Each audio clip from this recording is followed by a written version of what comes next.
ito yun, paano kung magtanggal ka ng charging pin, ayan o. Kailangan mo munang hinangin. Ito, lagyan mo ng tingga. Ito yung pangtingga natin, ayan o. So, linagyan ko na to ng pangtingga. Ayan o. Ito yung papalitan o. Kulay dilaw nga lang, pero pares yan, ayan o. Dalawang klase kasi yan eh. Ito yung isa. Yung charging pin o. Ito. Predator. Atin. Bakit? May mga dumating palang keyboard, hindi ko alam kung may mga order yun. Kumaya na nga. Tayo mo na. No? Para mabilis ang lagyan mo ng tingga. Ayan o. Babayan. Ito lang, basic lang din naman to. Siyempre, para sa mga beginner. May electric fan kasi. Kaya ayun o, may electric fan. Yan. Tagilid mo ng konti yung electric fan. Di ba? Pag walang electric fan, okay na.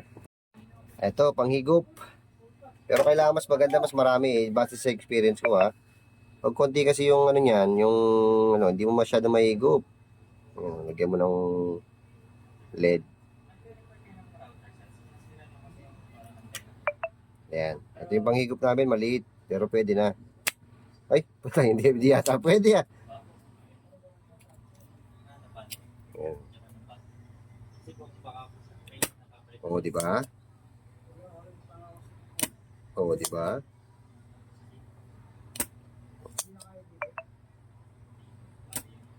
Pwede na, sige na. Konti-konti lang pwede na yun. Para matanggal lang. Para sa mga beginner lang ito ha. Kasi yung mga basic lang po ito sa mga technician talaga. Pasensya po, hindi masyadong Siyempre, paano lang tuturuan. At least may guide po kayo kung paano maghinang ng charging pin. Yan o, okay na. Mechanic. Ang budget meal lang din ng mga technician yan. Pero meron din ganito. Pwede rin itong ganito. Super budget meal. Sandaan lang to Ben. 200. 200. Pwede nito sa mga beginner. Yun. Mababa lang din yan pero may mas mababang hot air. Ito na. Mga boss. Ito. Yan yun. Ayun o. Charging pin.